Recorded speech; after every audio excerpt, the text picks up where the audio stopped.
It was supposed to be the worst day of her life.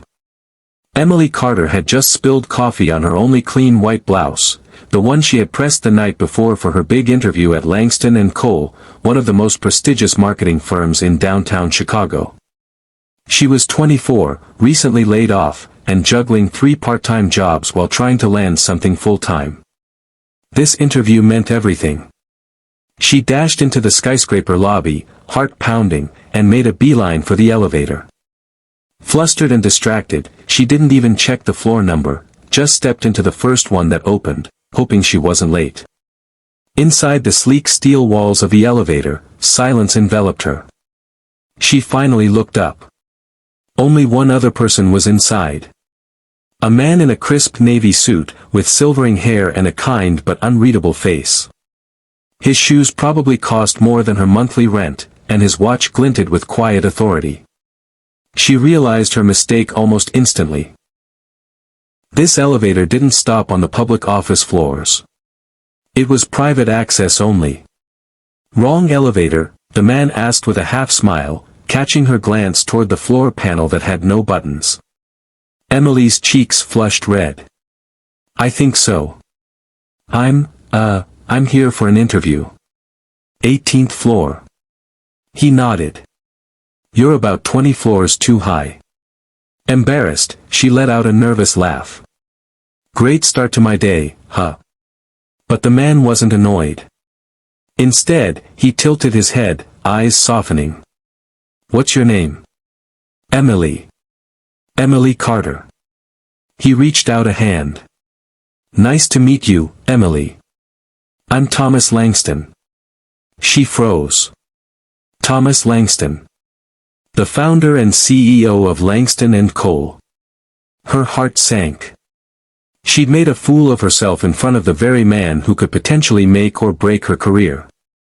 "Relax," he said, sensing her panic. "You're not the first to end up in this elevator by mistake. But most don't make such a memorable entrance." She chuckled nervously. "Well, that's one way to stand out, I guess." The elevator finally stopped on the executive floor. He turned to her. "Come with me." She blinked. "Sir. You've got 10 minutes before your interview. Come have a coffee." "My treat." Confused but intrigued, she followed him into a corner office with a panoramic view of the city skyline. An assistant brought in 2 cups of coffee. For a moment, it felt like a strange dream. Then he asked her, "Tell me your story. Not your resume, your real story." She hesitated. Then she spoke. She told him about losing her father during COVID, how she'd taken on 2 jobs to help her mother. How she loved marketing not because of profits or pitches, but because she believed in stories, the power of real, human stories that connect people. She talked about designing flyers for her church food drive, helping local businesses rebuild their social presence after the pandemic, and how she'd learned more from hardship than from any college textbook.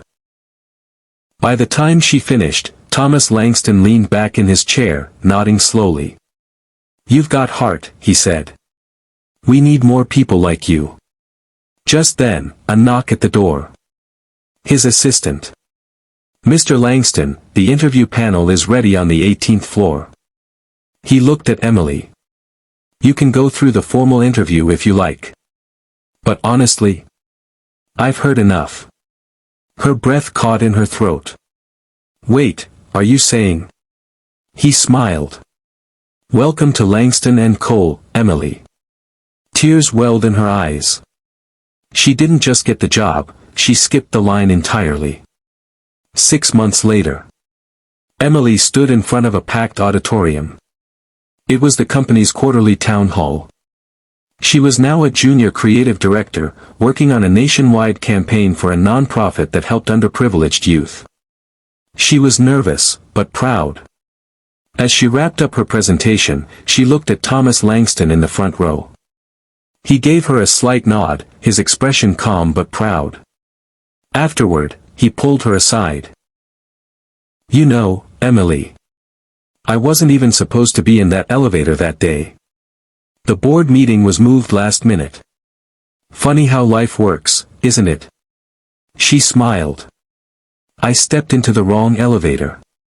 And ended up exactly where you were meant to be, he finished for her.